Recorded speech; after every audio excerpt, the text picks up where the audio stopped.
Egaa ati waldaa carraa dargaggootaaf hojii uumuu danda'uu fi jiruuf jireenya uummataa keessatti immoo jiruuf jireenya hawaasaa furmaata qabu uumtee jirta. Kanaaf immoo maaltu si kakaasime? Galatoon kanaaf kan na kakaase rakkoodha. Namni tokko yoo rakkate qofa rakkoo saniif fala mala barbaada.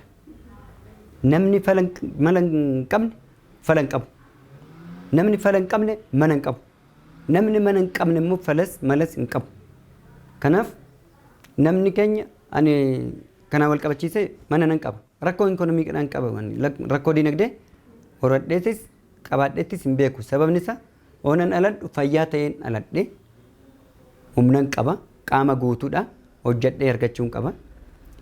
Hojjedhee hojjechiisas argachaa guddachaa agumaan dhufe kan ijoolleen immoo akkaataa ittiin hubannoo hojjechuudhaa dhaban hubannoo hojjechuudhaa argatanii harka wal qabatanii waliin hojjechuun akkam akka ta'e sirriitti leenjisee barsiisaa hubachiisaa hojiitti galchaa deemuun dirqamaadha. Kun immoo maal inni ani qofti amma ta'e dinagdee yoo nan qabaadhe otuun humaa waa'ee lafaa akkatti adda baasee lafti miidhaa qaba jedhee oduu adda baasee ni baay'isawee ana mana ijaarrachuu danda'a. Waa'ee lafa miidhaa lafa fayyada lafaa oduu adda baasee mana ijaarradhe gandi innaa dhufutti ganda ofirraa goraadeedhaan ari'uu dandeenya. Yeroo ammaa kana seeraaf seeraan yeroo sanitti hanumna qabutu bulaayu kan humna qabutu lafa qabata. Ulee qabatee ofirraa loluu danda'utu lafa qabataa. Har'a garuu sun hin jiruudha. Kanaaf ammas miseensa 15,750 diizaanii mana jireenyaa hojjannee finnee caffee mandar jennee mandarratti moggaasisnee deemaa jirra jechaadha. Yeroo ammaa kanatti galata rabbii waan gaariirra ta'e geenye jirra. Bakkana jirra akkana goone akkatti ijaarra jechuu hin dandeenyu ammattis sababni isaa akkana nu maqaan kontolu harree karaa irratti naayitanii jedhe waraabichi waan ta'eef wanni keenya dubbanneeti mata dudumbatanii waan taaneef eeggannoodhaan deemna jechaadha. Raawwii qofaadha miseensa keenyas kan beeksisnu. Miseensi keenya hin beeka karaa keessatiin karamiin beeka sooshaal miidiyaa UTV qabna caffee miidiyaa spellingii ingiliffaa fayyadamanii keessa seenuu hin danda'u. Facebook qabna waldaa caffee hojii gamtaa waliigalaa jedhee seenuu hin danda'u. Isarratti waliin dubbanna teelegiraamii keessaa hin qabna. Haala saniitiin murtoo walii murteessina. Garuu wanni na kakaasuu danda'e tokkoffaa rakkoo mataa kiyyaa qofa oduu hin ta'in rakkoo qomoo kiyyaa as keessa jiru. Rakkoon saba keenya as keessatti tokkummaa dhabuu wal dhiibuun amma dhufeen kun. Duratti tokkummaa qabna. Oduu tokkummaa qabnu iyyuu diinagdee irraa dhiibamne diinonni keenya tokkummaa godhatanii oduu qomoon tokko hin ta'in nu dhiibuurratti tokko ta'anii oduu sabummaadhaan afaaniin tokko hin ta'in nu dhiibuudhaaf tokko ta'anii oduu amantaan tokko hin ta'in nu dhiibuuf tokko ta'anii warra hirree isaanii jabeeffatanii nu dhiiban irratti waan dammaqiisni keessaa waan ijji kiyya gubbaarra bishaan qabdu oduu hin ta'in ijji keessaa waan nu banamteef isaan barreeti. Warri hin barre akka isaan baratuuf akka beekatuuf kan deemnu diina hin qabnu nuti sabab-sablammooleen kamiyyuu diina keenya miti annaa gale isiidha sabab-sablammooleen magaala kana keessa jiru hunduu diina koo miti diina koo oduu hin ta'in alagoota gara jaboota cimtoota tooftaa shiraa kan qabatan an beekumsa qaban akkamitti akka butanii nama kuffisan kan beekan dorgomtoota keenya malee diina keenya miti saniif immoo isaan caalee mul'achuun isaan caalee argamuun kan keenya malee nangeenyee hundaan diina jedhee hin beekusi nangeenyee hundaan diina jennaan ani isaanii gadi bu'ee jira jechaadha. Diina kan jedhu namni tokko nama mo'atameeni. Nama mo'ateen nama isa mo'ateen diina kiyya akkana godheen na balleechi akkana godheen na mo'ate akkana godheen narraa fudhate kan jedhu diina isaatiin nu uummanni keenya maal eessatti dorgomneeti eessatti gadi baanee nu mo'atanii diina keenya. Kanaaf hannuu gal hanna kakaasuu danda'e rakkoo saba kiyyaa rakkoo qomoo kiyyaatti rakkoo mataa kiyyaatti siidha. Oduu qomoon keenya jabaa ta'ee hirree jabeeffatee oduu qomoon keenya martu suura naannaa keenya kan jiru hundi isaa ta'uu oduu qabeenya harkaa qabaatee nu hin se'atamnu turreeyyuu hin mo'atamnu turreeyyuu hannu moosisuu danda'e immoo abbaa gaaraa abbaa garaa abbaa karaa afuuftuu sochaastu jiddu qo'attu maxxantuuf eeggattuu warreen jedhan torbaa kanatu ummata Oromoo walitti guursisee qileetti naqsiisuu danda'e. Ishii kana immoo baasnee jirra. Yeroo ammaa kanatti jijjiiramni kun erga dhufee asitti bareedarra jirra. Of dammaqsinee jirra. Of barree jirra. Jarreen torban kun humti isaa duraan wajjin hafee jira sirna san wajjin jennee itti amanna. Waan sadi qofaan walitti dhufaa jirra. Qabeenya waliin qabnu Oromummaa, dhaaba waliin qabnu sirna gadaa, diina waliin qabnu hiyyummaa. Kana sadeen qofaadha. Kanaafuu sirna abbaa gadaatiin waan bulluuf alaabaa abbaa gadaa biiroo keenyaan dhaabbannee jiru. Kanaafuu sadarkaa federaalaatti waan ijaaramneefis an alaabaa federaalaa an of dhaabnes alaabaa federaalaa hin kabanya hin jaalanna. Akkuma kan keenya jaalannutti an federaalaatis hin jaalannas hin kabanya. Egaa ati imala ijoollummaa kee irraa jalqabdeeni bu'aa bahii hedduu keessa dabartee qormaata hedduu keessa dabartee sadarkaa kanarra geessee jirta. Yeroo ammaa immoo waldaas dhaabdee waan hundumaan iyyuu ofirra dabartee dargaggootaaf immoo carraa hojii uumuudhaan karaa banteefii jirta. Dargaggoonni seenaa kee kanarra bu'aa bahii kee kanarraa muuxannoo kee kanarraa maal barachuu qabu jettee yaadda? Beektaa dargaggeessi bara kana namni barsiiseef hin baratu. Sababni isaa injira wal marqaadha. Isa kana calleessinee adda baafachuun kan keenya. Inni barachuun barbaanne sunis barbaaduu dhabeeti miti. Aadaan ittiin guddanne mataa isaatiin rakkoo waan ta'eef. Sababni isaa keessattuu dargaggeessi Oromoodha yookaan dargaggeessi Oromoodha rakkoo tokko malee guddate. Sababni isaa baatee maallaqaan hin nyaatu, hojjetee ofii baatee hin baasu, hin qota. An warri qote nyaata hin barata hin gala hin nyaata hin rafa rakkoodhaan hin guddanne an dhunatu itittu an nyaatu daabboodha hin rakkatee hin beekuu jechaadha.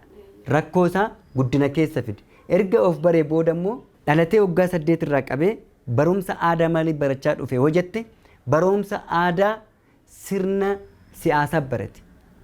Dhalatee waggaa 8 irraa qabee mana barumsa siyaasa bilisummaa Oromoo ta'aa guddate dargaggeessi keenya.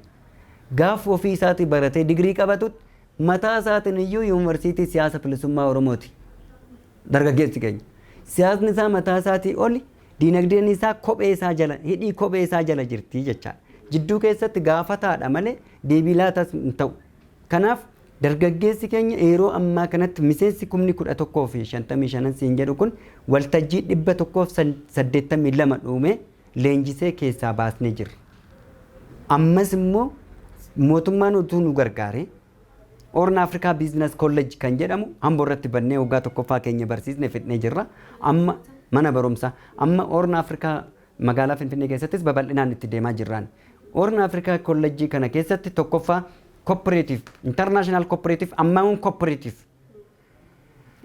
tokkoffaa naamusa barsiisa lammaffaa hojii barsiisa sadaffaa ijaarama barsiisa. Dargaggeessa keenya kanan gorsu asumaan wal qabachiise barachuus kan qaban jennee yaan cooperative amane taanan shira of keessaa hin balleecha.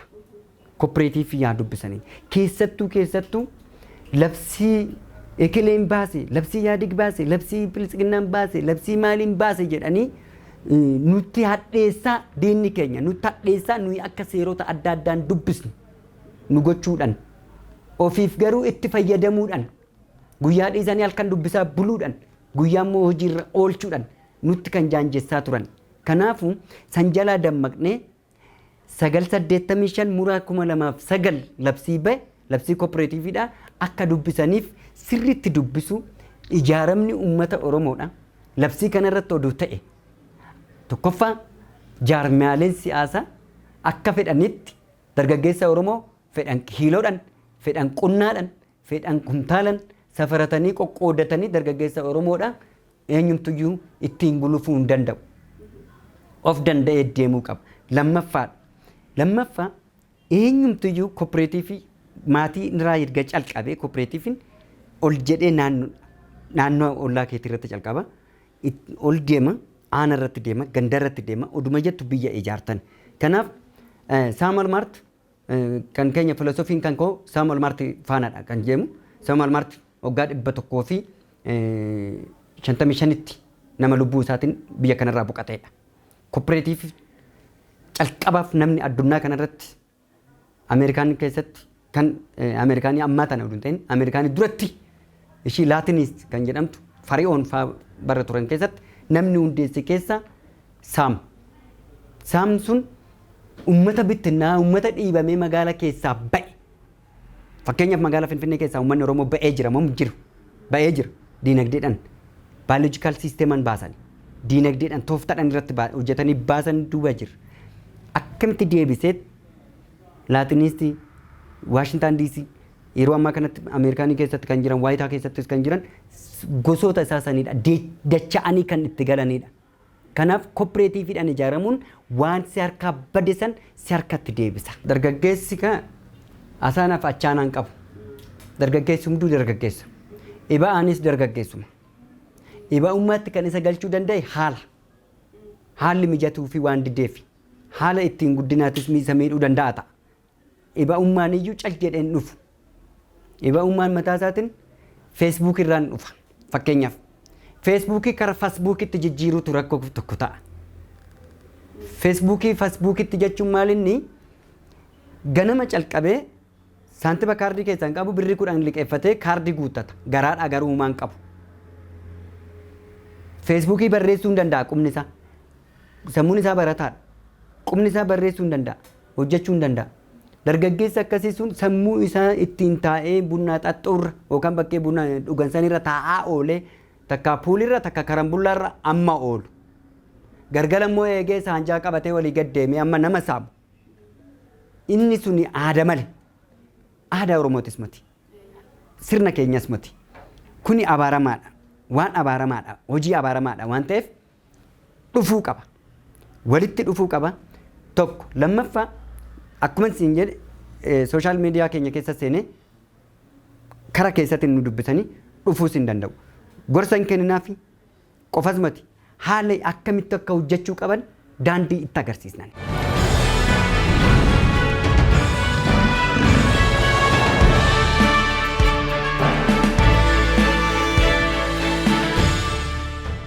Egaa yeroo ammaa dargaggoota keessumattuu carraa hojii akka uumuu barbaadanidha yookiin immoo karri keessan banaa akka ta'edha kan isin himaa jirtanii waldichis immoo surummayyuu carraa dargaggootaaf carraa hojii uumuu fi akkasumas immoo jireenya hawaasaa keessatti kan furmaata qabudha. Gama carraa hojii uumuutiin akkasumas immoo jiruuf jireenya hawaasaaf furmaata kennu keessatti waldicha keessatti maal kan hojjetamaa jiru fuuldurattis immoo maalidha kan isin garoorsitanii jirtan? Galatoomi. Nuti yeroo ammaa kanatti dargaggeessa 175dha. Hojjetaan dhaabbataa keenya kan jiru. Hojjetaan mindeeffamaan kan keenya jechaadha.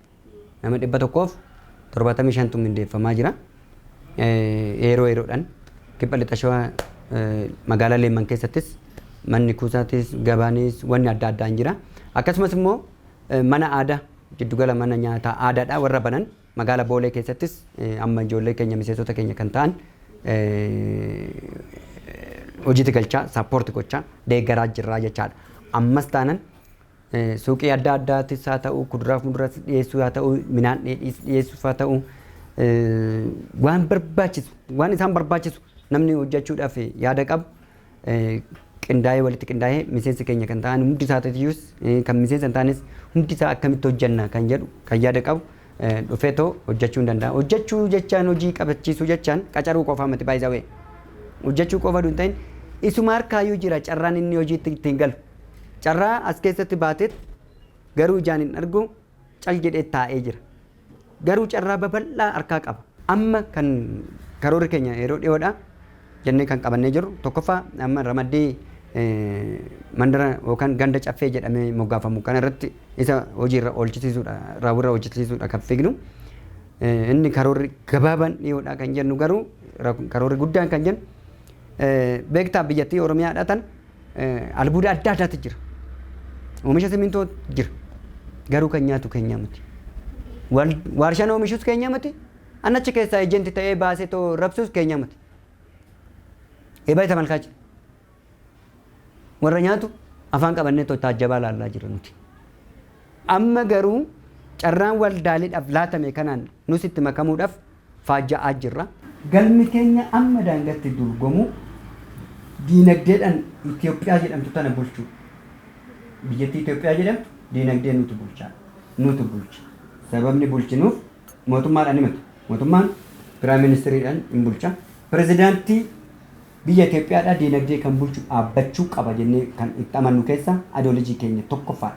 Kanaaf waggaa 5 har'aatiin booda pirezidaantii diinagdee Itoophiyaadhaan waldaan dargaggoota caffee hin ta'a abdii nan qaba kan kiyya dhumni ishii waldaa kana keessa ana nuuduun ta'in waldaa kana keessa pirezidaantii Itoophiyaadhaa kan ta'u waldaa dargaggoota caffee hojii gamtaa walii keessa pirezidaantii Itoophiyaa kan ta'u hin ba'a jedheen abdii fi amantaan qaba. Oromiyaa keessa gabaa qala'iinsa simintootis ta'e dargaggeessa hojii dhabeeyyii magaalaa Oromiyaa keessa jiranis hunda isaatiyyuu hojii itti galchuudhaaf waan hundaan guutamnee jirra.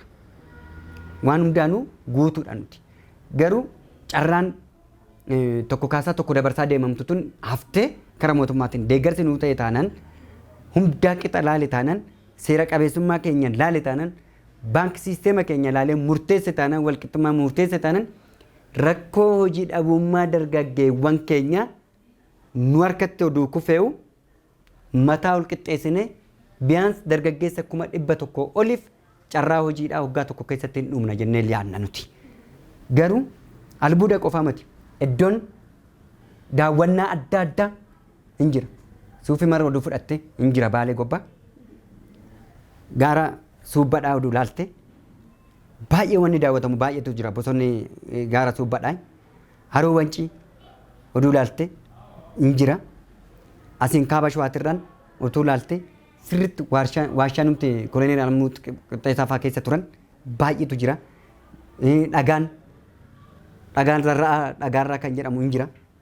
Isarratti sirriitti hojjechuu hin dandeenye. Boorana keessatti turistoonni biyya kanatti dhufeetoo daawwatu hundisa daawwachiisaan eenyuun yoo jenne daawwachiisaan Oromoo.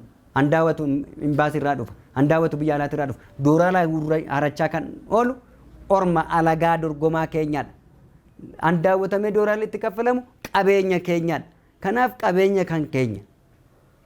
Qabeenya kan keenya ijoolleen nuti keenya akka hojjettuuf yeroo amma kanatti Mannaagashaa irratti naannoo magaalaa Hoolotaa keessatti fardeen 360 miseensi keenya akka furdisee gabbisee fardaan daawwachuun akka danda'amu. Mooraan leencaa Mannaagashaa irratti waan argamuuf waan baay'een isaa aadaadhaan bakkee daawwatamuutiin ardiiloojiin as Awwaash Malkaa Qunxurreedhaan waan jiruuf isa kana hunda irratti iyyuu akka daawwatamuuf sirriitti konkolaataa 15,000 amma kana appilaayi goonee jirru konkolaataa tuuriidhaa 15,000 galchine taanaan miseensi keenya hunduyyuu mataa mataatti konkolaataa tokko qaba. Akkamitti akka daawwachiisuu qaban immoo sirriitti riizortiidhaan wal qabatee mana nyaata aadaa Oromoo hundaan iyyuu faranjiidhaafis kan ta'uu danda'u miti faranjiifis kan ta'uu danda'u haala fedhii isaaniitiin hoteelota adda addaa irratti qopheessinee deemuudhaaf sirriitti karoora gurguddaa amma mana kanaa kagahu baannee jirra. Isa kana hojiirra oolchuudhaaf caffee haawus taawur kan jedhamu hin jira. Isas hora Finfinnee irratti inni hojjanna jennee jirra jechaadha. Innis baay'ee Fariis irratti kan argamu inni sun isa san diizaanii isaa fidannee jirra. Isa kana irrattis akkamitti hojjanna maal hojjanna kan jedhu irratti sirriitti karoora baasnee jirra. Kanaaf dargaggeessi Oromoodha. Dargaggeessi Oromootis ta'e hayyuun Oromootis ta'e abbaan qabeenyollee Oromootis ta'e maqaa Oromootiin teessoo taa'an hundarra warri jiranis ta'e gubbaarra amma daka gaanitti walii isaanii walitti taa'ida'amanii walitti hidhumsa hin qabanii hin beekanii sobuu irra dibaadhaa.